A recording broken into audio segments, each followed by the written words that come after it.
All right, good afternoon, everybody. Tom Stimulis with True North Group, and we're here for today's Tuesday Facebook Live with Virginia Small Business Development Center.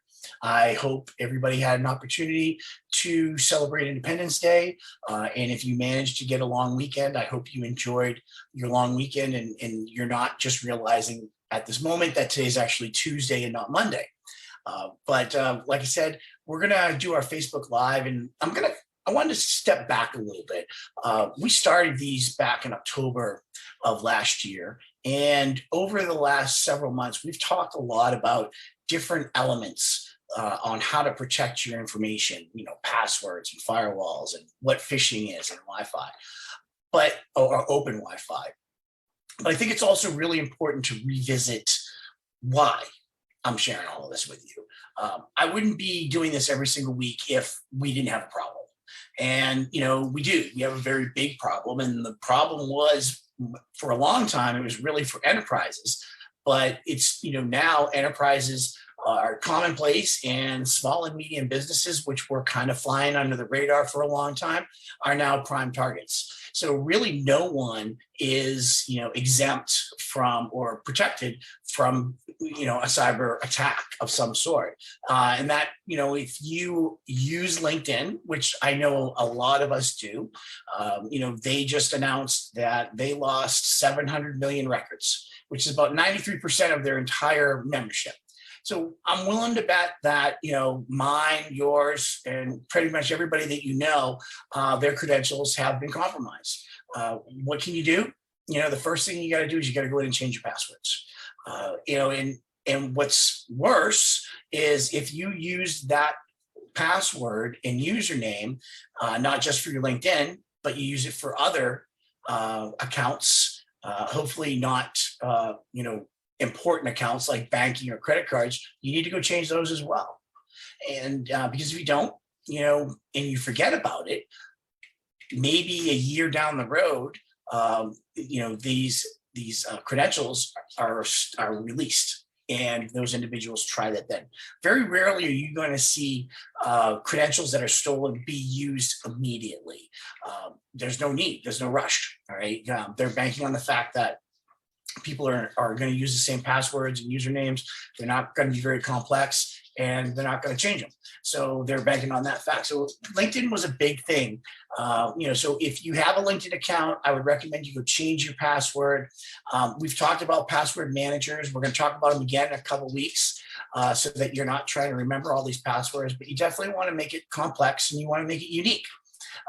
Because if you have a business and you use LinkedIn also for your business, now your business site as well as your personal site's at risk. So we definitely want to take care of that. But getting back to why we have these every Tuesday is because there's a lot of information that our small business owners just don't know, or they get bits and pieces from the mainstream media, and a lot of times the mainstream media is wrong. They're not even partially wrong; they're just wrong. And so you don't want to use them as a reliable source. There are lots of reliable sources. Hopefully you consider this Facebook Live as a reliable source. But something to consider is that, a cyber attack occurs about every 39 seconds. And that is just an incredible amount of cyber attacks throughout a year. Now, that cyber attack doesn't necessarily mean that it is going to result in some type of data breach. It could result in a denial of service of some sort. So there's a lot of things that fall into a cyber attack, but basically anything that disrupts our ability to take care of our clients, do our business, that's going to be considered an attack or an incident. And the hardest part with our small and medium businesses is because we're doing so much, and we do a lot of things. Nobody does one job.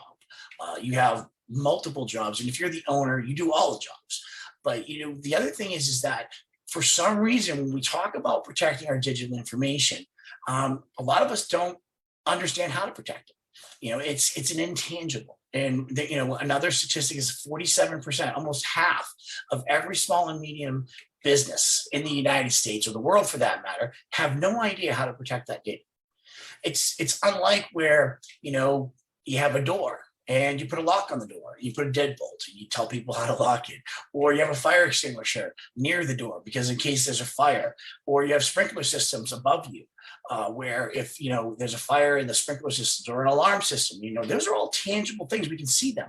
But what we're really having a problem with is if you can't see the data, it's there, you use it every day, but you don't really know how to protect it. And that's a challenge, because if you don't know how to protect it, well, then of course it makes it more susceptible to being stolen by a criminal. And we've talked about passwords and password management, and I'm not going to argue with you. Passwords can be a real annoyance at times, because you want to use a complex one, but our brains aren't designed to have 100 complex passwords and usernames in our heads. And so what happens is that 63% of the confirmed data breaches. Now, this isn't just the attacks. If this was due to a weak or a default or stolen password. So, these LinkedIn passwords that were just released, they're going to be responsible for potentially 63% of the breaches. They have because of the fact that because they were stolen, or they were default, or they're just very easy passwords. And, when you think that we use the term common sense, where in regards to passwords, we would say no one would use the word password. That's still the number one password in society, is the word password, with no change in the characters. Right? It's literally an 8-character password that spells the word password, which has 0. You might as well not have a password, to be quite honest with you. Save yourself the time. Don't put in a password. Just click in, because you're not doing anything by using the word password as your password.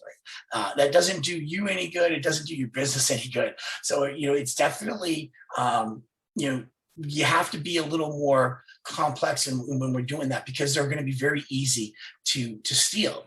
Now, another thing that I've learned by talking to small business owners is a lot of small business owners, actually, the statistic that I'm going to use, 25% of small business owners have no idea that it's going to cost them money. If they're breached, that it's going to cost them money. I mean, that's a scary thought there when you think about that. There's not going to be doing it. And what's really bad about this is that, at a minimum, it's going to cost an organization about $15,000 just to figure out what went wrong. You have to hire a professional. You can't do it yourself. So you're going to hire a professional to come in. They're going to, do the searching. They're going to look at the hard drives. That's going to cost about $15,000 just to figure out what went wrong. Where you run into other issues is that ultimately it's going to cost businesses on average about $120,000 to recover from a cyber breach. Now, most businesses don't have $120,000 put aside, which leads us to the next statistic, which is really sobering, is that 60% of all small businesses that experience a cyber breach go out of business within 6 months. It's unfortunate because it's preventable. I think that's the one reason why we want to have these every single week, is we want to talk about, what are the little things that you can do to make your business less susceptible. And you'll hear terms like attack footprints and all of that stuff. Really, I don't care about that. What I care about is currently.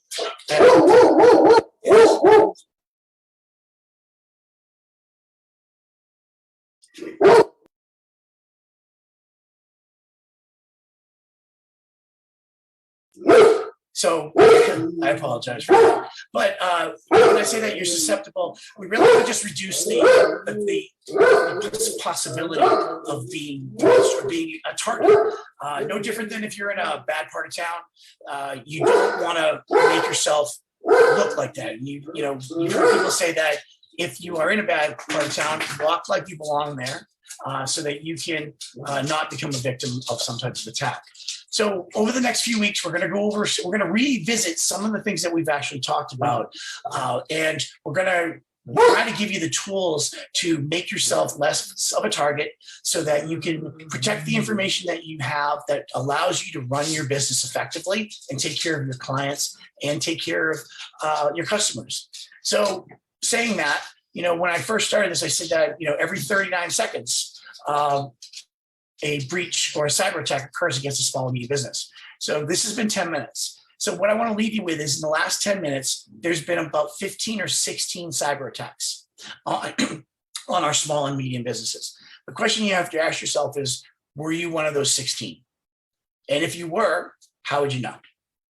And if you can't answer those questions, then I would recommend that you reach out to us at the Small Business Development Center, set up a no-cost appointment, and our cybersecurity advisors would be happy to sit down with you, have a conversation about your organization, about what you're currently doing to protect that information, and potentially provide you with some ideas on how you could use your existing tools, your processes, and your people to continue to protect that information.